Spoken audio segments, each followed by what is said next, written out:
બોટાદના વેપારીઓ સાથે તમારા જ કોઈ પ્રદેશના નેતાએ સેટિંગ કરી લીધું કે ભાઈ હું નહીં આવું, અમે નહીં આવીએ, આ વાત આ સમાચાર કોઈ મળ્યા? ઘણાને પોલીસ પકડી લી એટલા માટે સોશિયલ મીડિયામાં મૂકી દીધું કે આવી રહ્યા છીએ, આવી રહ્યા છીએ.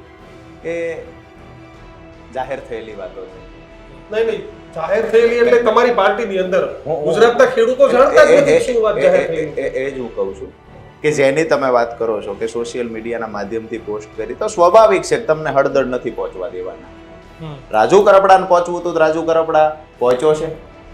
રાજુ કરપડાની સાથે પ્રવીણ રામ પણ પહોંચ્યા છે, રાજુભાઈ બોરખતરિયા પણ પહોંચ્યા છે. જેને પહોંચવું તો એ લોકો પહોંચ્યા છે. જેને નથી પહોંચવું એ લોકો માત્ર વિડીયો બનાવી અને પોતાનો સંતોષ માન્યો છે. આ ઘટનાની અંદર ક્યાંક ને ક્યાંક મને પણ એવું જાણવા મળ્યું છે, જ્યારે હું બોટાદમાં કોર્ટના કામે ગયેલો 2 દિવસ પહેલા, ત્યારે મને ત્યાંના ખેડૂતોએ ભેગા થઈને કહેલું કે આવા ઘણા બધા કારણો હતા જે આપે થોડી વાર પહેલા કહ્યું. તો આવા ઘણા બધા કારણો હતા જેના કારણે 1-2 નેતાઓ, ખાસ કરીને ધારાસભ્ય શ્રી, આ વિગતથી કે અહીંયાથી બોટાદથી ડિસ્ટન્સ બનાવ્યું, ખેડૂતોથી ડિસ્ટન્સ બનાવ્યું. આજે પણ હું ન્યૂઝરૂમના માધ્યમથી એ સવાલ પૂછું છું. હું છૂટો ત્યારથી પૂછતો આવ્યો છું કે અમારી લડાઈ હતી એ એપીએમસીના વેપારીઓ સામેની લડાઈ હતી. એ વેપારીઓ સામે સિંગલ નિવેદન ધારાસભ્યએ ન આપ્યું, એનું કારણ શું?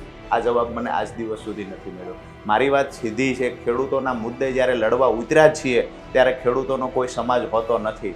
ખેડૂત અને મજદૂર માટે બોલવું, પછી મારા પરિવારનો સભ્ય જો ખેડૂતનું શોષણ કરતો હોય તો એની સામે અવાજ ઉઠાવવાની તાકાત રાજુ કરપડામાં હોવી જોઈએ. તો જ ખેડૂત નેતાનું ટેગ રાજુ કરપડાએ લગાવવું જોઈએ.